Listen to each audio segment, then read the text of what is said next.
ఏపీలో ఇప్పటికిప్పుడు ఎన్నికలు జరిగితే సీఎం ఎవరవుతారు? Chandrababu CM, Jagan CM? ఖచ్చితంగా కామెంట్ చేయండి.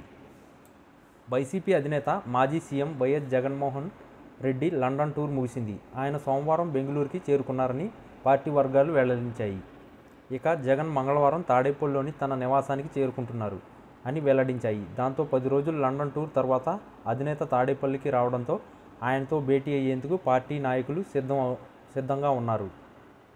జగన్ అలా లండన్ ఫ్లైట్ ఎక్కారో లేదో ఇలా ఏపీలో రాజకీయం హీట్ ఎక్కింది. కల్తీ మద్యం కేసులో కూటమి ప్రభుత్వాన్ని ఇరుకున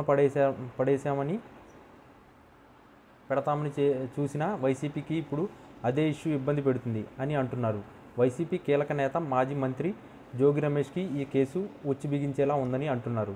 అంతేకాకుండా కల్తీ మద్యం వెనుక వైసీపీ నేతలే ఉన్నారని కూటమి నేతలు ప్రచారం చేస్తున్నారు.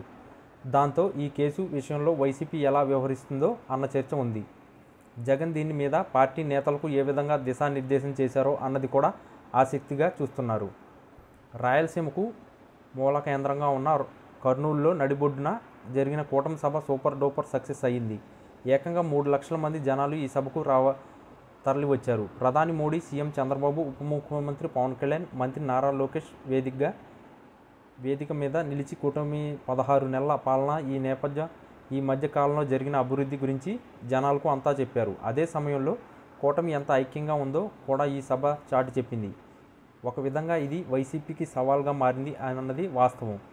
కూటమి పటిష్టంగా ఉందని, రానున్న రోజుల్లో మరింతగా బలోపేతం అయ్యి 2029 ఎన్నికలను ఎదుర్కొంటుందని స్పష్టంగా తెలియజెప్పిన వేళ వైసీపీ రానున్న కాలంలో యాక్షన్ ప్లాన్ ఏంటి అనేది కూడా చూడాలని అంటున్నారు.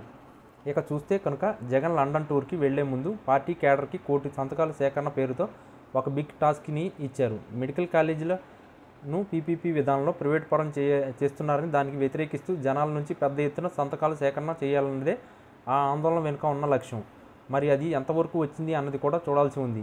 విషయానికి వస్తే చాలా చోట్ల 1 కోటి సంతకాల సేకరణ అయితే పెద్దగా సాగుతున్నట్టుగా లేదని అంటున్నారు. మరి దీని మీద పార్టీ నాయకులతో జగన్ ఏమి మాట్లాడతారు, ఎలా దిశానిర్దేశం చేస్తారు అన్నది చూడాల్సి ఉంది. జగన్ లండన్ నుంచి బెంగళూరుకి వస్తూనే తన ట్విట్టర్ హ్యాండిల్ని పని చెప్పారు. ఆయన ఒకవైపు జనాలను దీపావళి శుభాకాంక్షలు చెబుతూనే మరోవైపు చంద్రబాబు మీద విమర్శలు చేశారు. ఆయనకు చీకటికి ప్రతినిధిగా అభివర్ణించారు. వైసీపీ హయాంలో 30 దాకా పథకాలు దీపావళి వెలిగించి అమలు చేస్తే వాటిని అన్నింటినీ ఆర్పేశారని మండిపడ్డారు.